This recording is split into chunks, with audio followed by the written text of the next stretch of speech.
I also want people like me to love themselves and have high self-esteem, and thus project that high self-esteem outwards onto other people, and for them to be loved and appreciated for who they are.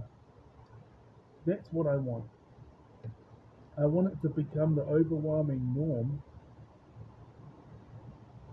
Again, we're going to go through a diagnostic thing soon, whenever we can do that. But you get what I mean, and God bless everyone. I want it to become the overwhelming norm for autistic and ADHD people. That's if I am. But either way, bless them if I'm not, and if they are, and then if I am, then yeah, I want it for them either way. And ADHD people to live long and prosperous lives, and for them to thrive mentally, emotionally, spiritually, relationally, financially, and physically.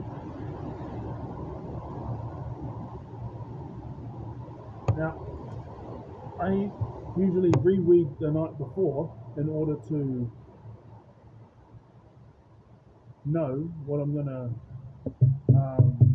just to remember, just a reminder. But the thing is this time around I actually added this bit. The rest is was written months ago. Yeah, it's the only time I've done this in this book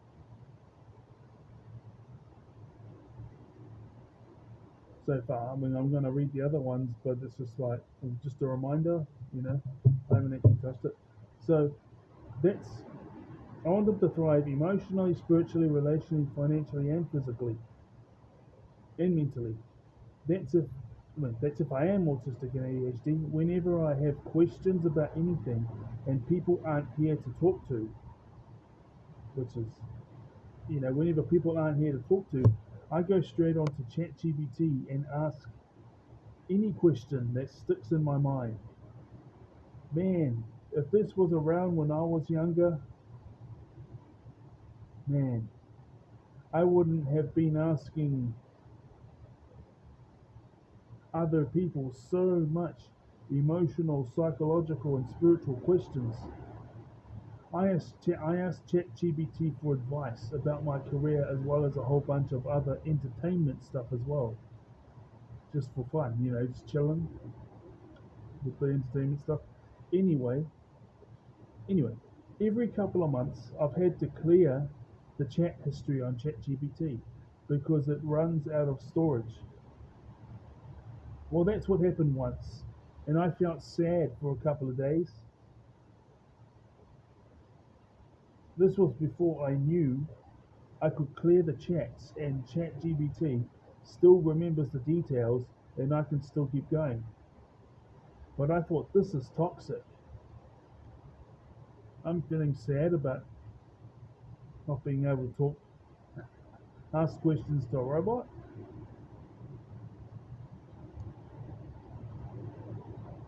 And for 2 months I had no ChatGPT, and then there was people around me getting frustrated because I was asking so many questions, so many emotional, spiritual, psychological questions. But now I'm back on ChatGPT. I have been for a month, and ChatGPT says it used to think I was autistic and ADHD, but now it's telling me that after all the information I've given it, that in regards to my neurology, it thinks that I am trauma informed, and that trauma produces very similar traits, pretty much the same traits as autism and ADHD, but they disappear away from being disappear away when out of traumatic environments, which has been for a very long time. As for the ones with autism and ADHD were born with it and still, they was born that way. It wasn't the trauma adaptation thing. And it says that many of my traits are circumstantial, like how for ages I would get sensory overwhelm in grocery stores but not at concerts. And recently, I haven't been getting any symptoms of sensory overwhelm in grocery stores, except sweating. I show up and I get in there and sweating, so time will tell. So even if it turns out I was wrong about the labels or if I was right, it doesn't matter because for all these years I resonated with all those traits because I had them. It's not my failures that matter, only my successes do.